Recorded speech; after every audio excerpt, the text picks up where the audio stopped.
రాజకీయాల్లో నాయకులు అజాత శత్రువులుగా ఉండాలని అంటుంటారు.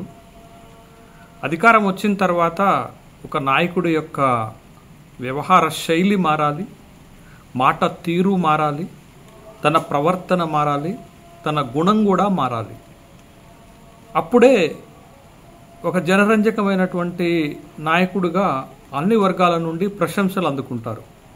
దీనికి తెలుగు రాష్ట్రాల్లో చాలా మంచి ఉదాహరణ చెప్పుకోవాలి అంటే డాక్టర్ వైఎస్ రాజశేఖర్ రెడ్డి గారిని చెప్పుకోవాలి.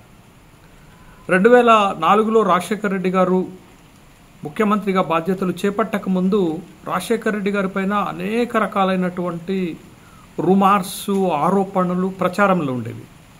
కానీ రాజశేఖర్ రెడ్డి గారు ముఖ్యమంత్రి అయిన తర్వాత ఎంతగా మారారు అంటే తన సొంత అనుచరులకు కూడా ఆశ్చర్యం కలిగించే అంతగా మారిపోయారు. ఒక జనరంజకమైనటువంటి పాలనని అందించారు. కాబట్టి 2009లో మహాకూటమి ఏర్పడ్డా కానీ 4-5 పార్టీలు కలిసినప్పటికి కూడా రాజశేఖర్ రెడ్డి గారిని ఓడించలేకపోయారు. 2009లో కూడా తాను అధికారంలోకి వచ్చారు. ఒక అజాత శత్రువుగా తను మారారనేటటువంటి విషయం ఈవెన్ ప్రతిపక్షంలో ఉన్నటువంటి పార్టీ నాయకులు కూడా రాజశేఖర్ రెడ్డి గారిని మెచ్చుకోకుండా ఉండలేనటువంటి పరిస్థితులు ఏర్పడ్డాయి. ఇప్పుడు ఈ స్టోరీ అంతా ఎందుకు చెప్తున్నానంటే ప్రశాంత్ కిషోర్ ఒకప్పటి ఎన్నికల వ్యూహకర్త, ఇప్పటి రాజకీయ నాయకులు, బీహార్లో జరగబోతున్నటువంటి శాసనసభ ఎన్నికల్లో తన జనస్వరాజ్య పార్టీ ద్వారా తీవ్రంగా పోరాడుతున్నటువంటి వ్యక్తి ఒక సంచలనమైనటువంటి కామెంట్స్ చేశారు. ఆ కామెంట్స్ తెలంగాణ రాష్ట్ర ముఖ్యమంత్రి రేవంత్ రెడ్డి పైన చేశారు. రేవంత్ రెడ్డిని 2028 శాసనసభ ఎన్నికల్లో మరొకసారి గెలవనీయను, రాహుల్ గాంధీ అడ్డుపడ్డా, మోడీ అడ్డుపడ్డా రేవంత్ రెడ్డిని గెలవనిచ్చేటటువంటి ప్రసక్తే లేదు, నేను అడ్డుపడతాను అనేటటువంటి ఒక తీవ్రమైనటువంటి కామెంట్స్ చేశారు. ఎందుకు ఇంత బలమైనటువంటి కామెంట్స్ రేవంత్ రెడ్డి పైన చేశారు అనేటటువంటి విషయం రాజకీయ వర్గాల్లో పెద్ద ఎత్తున చర్చ జరుగుతుంది. ప్రశాంత్ కిషోర్ చెప్తున్నటువంటి 2 కారణాలు చెప్తున్నారు. ఒకటి, బీహారీల డిఎన్ఏని అవమానించారు అని. అంటే ఒకనొక సందర్భంలో రేవంత్ రెడ్డి మాట్లాడుతూ కేసీఆర్ది బీహారీ డిఎన్ఏ అయితే నాది తెలంగాణ డిఎన్ఏ అన్నారు. అంటే ఆ అర్థం ఏంటి అని అంటే బీహారీ డిఎన్ఏ కంటే తెలంగాణ డిఎన్ఏ గొప్పది అని చెప్పినటువంటి సందర్భంలో రేవంత్ రెడ్డి బీహారీల డిఎన్ఏని అవమానించారు అనేటటువంటి ఒక కారణాన్ని చూపెడుతున్నారు. రెండో కారణం ఏంటి అంటే కేసీఆర్ పరిపాలన ముఖ్యంగా రెండవసారి అధికారంలోకి వచ్చిన తర్వాత బీహార్కు సంబంధించినటువంటి ఐఏఎస్ ఆఫీసర్లు, ఐపీఎస్ ఆఫీసర్లు పెద్ద ఎత్తున లాబింగ్ చేశారని, వాళ్లే తెలంగాణ రాష్ట్రాన్ని భ్రష్టు పట్టించారని అనేక సందర్భాల్లో రేవంత్ రెడ్డి విమర్శలు చేశారు. ముఖ్యంగా సోమేష్ కుమార్ కేంద్రంగా విమర్శలు చేశారు. నాటి చీఫ్ సెక్రటరీ కేంద్రంగా విమర్శలు చేశారు. బీహారీలు తెలంగాణ రాష్ట్రాన్ని దోచుకుంటున్నారనేటటువంటి అనేక రకాలైనటువంటి ఆరోపణలు కూడా చేశారు. అదొక కారణాన్ని బీహారీ ఐఏఎస్, ఐపీఎస్ ఆఫీసర్లని రేవంత్ రెడ్డి అవమానించారు కాబట్టి నేను ఈ నిర్ణయం తీసుకున్నానని ప్రశాంత్ కిషోర్ చెప్తున్నారు. అయితే ఒక విషయాన్ని మనం గమనించాలి. కేసీఆర్ రెండోసారి పరిపాలనలో బీహారీ ఐఏఎస్, ఐపీఎస్లే డామినేట్ చేశారనేది వాస్తవం. ఇప్పుడు రేవంత్ రెడ్డి పరిపాలనలో కూడా మీరు సెక్రటేరియట్లో 7-8 మంది బీహార్కు సంబంధించినటువంటి ఐపీఎస్లు, ఐఏఎస్లే రాజ్యం వెళ్తున్నారనేటటువంటి విషయం మొత్తం సెక్రటేరియట్ అంతా కూడేకొస్తుంది. వాళ్ళ గుప్పెట్లోనే ఇప్పటికీ తెలంగాణ రాష్ట్రం ఉంది, తెలంగాణ పరిపాలన ఉంది. నాడు కేసీఆర్ వాళ్ళు చెప్పినట్టే ఉన్నారు, నేడు రేవంత్ రెడ్డి కూడా వాళ్ళు చెప్పినట్టే వింటున్నారు అనేది. దానికి ప్రధానమైనటువంటి కారణం ఏంటి అని అంటే సందీప్ సుల్తానియా లాంటి ఒక ఆఫీసర్కి ప్రమోషన్ మీద ప్రమోషన్ ఇచ్చుకుంటూ వస్తున్నారు. ఇప్పుడు ఫినాన్స్ సెక్రటరీగా ఉన్నటువంటి, చీఫ్ సెక్రటరీగా ఉన్నటువంటి సందీప్ సుల్తానియా అత్యంత కీలకమైనటువంటి పదవిలోనే ఉన్నారు కదా. సందీప్ సుల్తానియా ఎంత తెలంగాణ భూమిపుత్రులను అవమానిస్తాడంటే తన ఛాంబర్లోకి ఎవరైనా తెలంగాణవాది, తెలంగాణకు సంబంధించినటువంటి వ్యక్తి, ఏ స్థాయిలో ఉన్నటువంటి వ్యక్తి పైన చాలా అవమానకరమైనటువంటి రీతిలో మాట్లాడతారు. అది ఎమ్మెల్యే స్థాయి నుంచి, మంత్రి స్థాయి నుంచి, ఇక సామాన్యుడు పోతే సందీప్ సుల్తానియా అనేటోడికి ఒక పండగ. ఎంత దారుణంగా తన మాటలతో అవమానిస్తాడంటే అంత దారుణమైనటువంటి అవమానం చేస్తాడు. మరి అట్లా అవమానం చేస్తున్నటువంటి బీహారీ వ్యక్తికి ఇదే రేవంత్ రెడ్డి పట్టాభిషేకాలు చేస్తున్నారు కదా. కాబట్టి పీకే ప్రశాంత్ కిషోర్ చేస్తున్నటువంటి ఆరోపణలో వాస్తవం లేదు. కేసీఆర్ హయాంలో ఐపీఎస్లు, బీహారీ ఐపీఎస్లు, ఐఏఎస్లు ఎలాంటి అధికారాన్ని చలాయించారో రేవంత్ రెడ్డి హయాంలో కూడా బీహారీ ఐఏఎస్ ఐపీఎస్లు అధికారాన్ని చలాయిస్తున్నారు. ఇంకింత వాళ్ళకి మంచి మంచి ప్రమోషన్స్ ఇచ్చి మంచి మంచి స్థాయిల్లో పెట్టి పూల హారతులు, గౌరవాన్ని, తర్వాత సన్మానాలు చేస్తున్నది రేవంత్ రెడ్డి ప్రభుత్వమే. కాబట్టి పీకే ప్రశాంత్ కిషోర్ చేస్తున్నటువంటి ఆరోపణల్లో వాస్తవం లేదు. అసలు ఎందుకు మరి ప్రశాంత్ కిషోర్ రేవంత్ రెడ్డి పైన ఈ విధమైనటువంటి కామెంట్ చేశారు అంటే, ఒకటి, ఇప్పుడు బీహార్ ఎన్నికలు జరుగుతున్నాయి కాబట్టి రేవంత్ రెడ్డి రాహుల్ గాంధీ బీహార్లో ఓటర్ అధికార యాత్ర చేశారు. ఓటర్ అధికార యాత్రకి వెళ్ళారు. అక్కడ రేవంత్ రెడ్డి మళ్ళా బీహార్ రాజకీయాల్లో వేలు పెట్టకుండా ఉండటానికి, బీహార్ రాజకీయాల్లోకి మళ్ళా శాసనసభ ఎన్నికల సందర్భంగా ప్రచారంలోకి రాకుండా ఉండటానికి ప్రశాంత్ కిషోర్ వేసినటువంటి ఒక ఎత్తుగడగా మనం చూడాలి. ఇది ఒకటి. రెండో పాయింట్ ఏంటి అంటే, బీహారీలను అవమానించారని బీహారీల యొక్క ఆత్మగౌరవాన్ని తట్టి లేపేటటువంటి కార్యక్రమం అది శాసనసభ ఎన్నికల్లో తన పార్టీ అయినటువంటి జనస్వరాజ్య పార్టీకి ఉపయోగపడుతుందని ఒక వ్యూహకర్త కాబట్టి ఒక ఎత్తుగడ వేశాడు.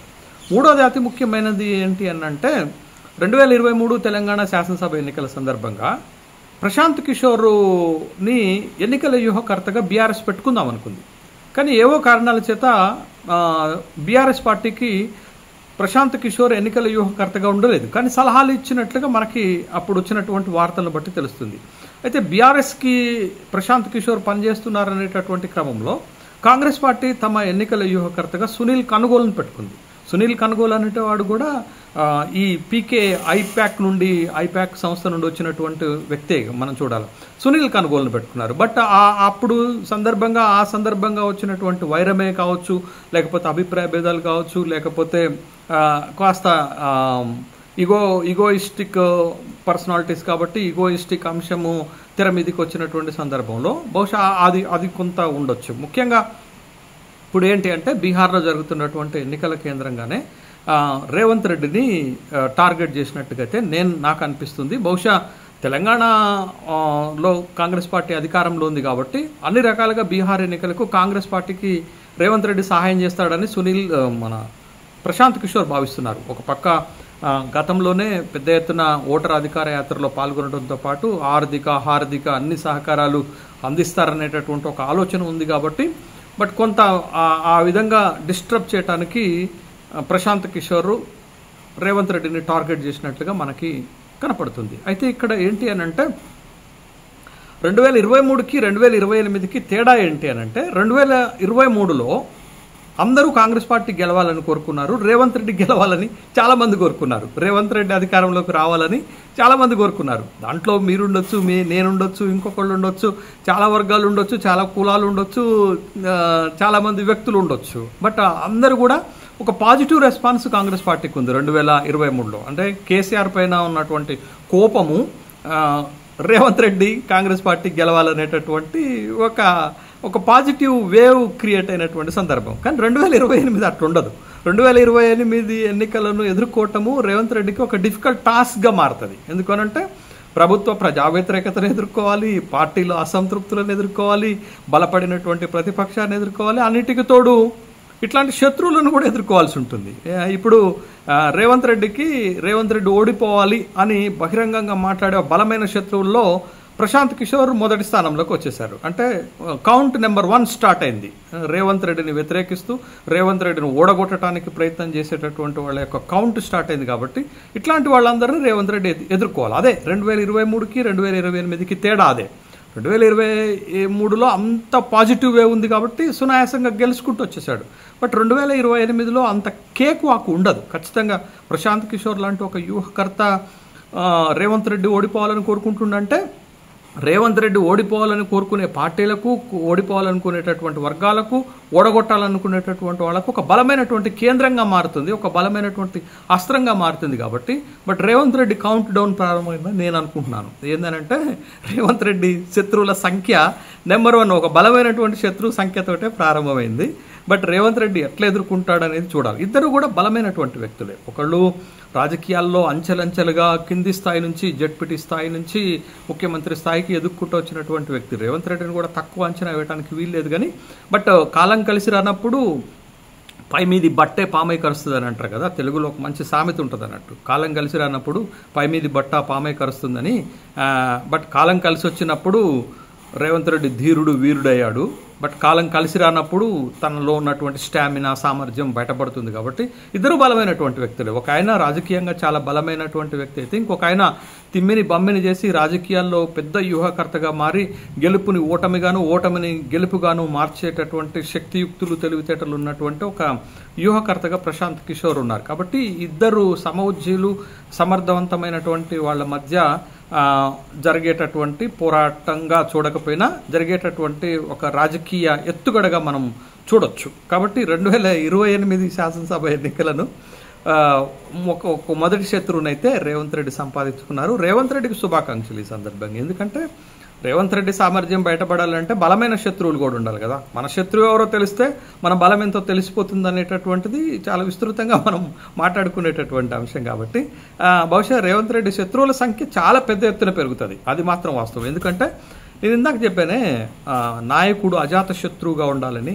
రాజశేఖర్ రెడ్డి గారు ఏ పార్టీలోనైతే ముఖ్యమంత్రి అయ్యారో అదే పార్టీకి ముఖ్యమంత్రిగా అదే పార్టీ ప్రభుత్వాన్ని నడుపుతున్న రేవంత్ రెడ్డి రాజశేఖర్ రెడ్డిని స్ఫూర్తిగా తీసుకోవాలి. ఎందుకంటే రాజశేఖర్ రెడ్డి గారు అధికారంలోకి రాకముందు ఎలా ఉన్నా అధికారంలోకి వచ్చిన తర్వాత జనబాంధవుడయ్యాడు. అంటే అసలు ప్రజల పైన ₹1 పన్ను పెంచకుండా 5 సంవత్సరాలు పరిపాలన చేసిన ఏకైక ముఖ్యమంత్రి ఒక్కడే.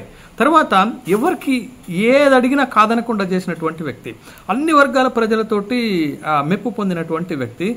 మరీ ముఖ్యంగా తన క్యాంప్ ఆఫీసులో ప్రతిరోజు ప్రజలను కలిసేవాడు. పేద ప్రజలని, ముఖ్యంగా మామూలు ప్రజానికి, సామాన్య ప్రజానికని కలిసి వాళ్ళతో ముచ్చటించి వాళ్ళ సమస్యలను ప్రత్యక్షంగా తను తెలుసుకొని పరిష్కరించినటువంటి ఒక గొప్ప వ్యక్తి, ఒక మహానుభావుడు. బట్ రేవంత్ రెడ్డి ఇంటి ఛాయలకు కూడా ఎవరిని రానీడు, ఆ రోడ్డు పైన కూడా ఎవరిని నిలబడనీడు. జూబ్లీ హిల్స్లో ఆయన నివాసం ఉంటుంది కదా, ఆయన నివాసం పైన పాపం ప్రజలు ఎప్పటికి వస్తూనే ఉంటారు. ఏదో వినతి పత్రాలు ఇద్దామని అదని పోలీసులు పెట్టుకొని పెద్ద చెక్ పోస్టులు పెట్టుకొని, ఆ పోలీసులు అయితే కనీసం ఒక్కడిని కూడా రోడ్డు పైన నిలబడలేరు. ఈయన కూడా ఈ 21 నెలల్లో ఏ పేద ప్రజలను ఏ సామాన్య ప్రజలను కలిసినట్టు కనపడదు. బలవంతంగా ఎక్కడన్నా ఎవరినన్నా కలిసేటటువంటి అవకాశం ఉండవు. ఉదాహరణకు కొండారెడ్డిపల్లి దసరా పండుగకు వెళ్ళాడు అనుకోండి, అందరిని కలవాల్సిందే కదా, తప్పదు కదా. తప్పనిసరి పరిస్థితుల్లో తప్ప నిజంగా పేద ప్రజలు, సామాన్య ప్రజానీకము వాళ్ళు ఎదుర్కొంటున్నటువంటి సమస్యలను ప్రత్యక్షంగా కలిసి వాళ్ళతో మమేకమై మాట్లాడి వాళ్ళ సమస్యలు తెలుసుకునేటటువంటి ఒక గొప్ప ఔదార్యం అయితే ఈ ముఖ్యమంత్రి గారికి లేదు. కాబట్టి బట్ ఈయన శత్రువుల సంఖ్య క్రమంగా పెరుగుతుంది. 2028లో ఆ పార్టీని గెలిపించటం బహుశా పీకే చెప్పినట్టు సాధ్యం కాకపోవచ్చు.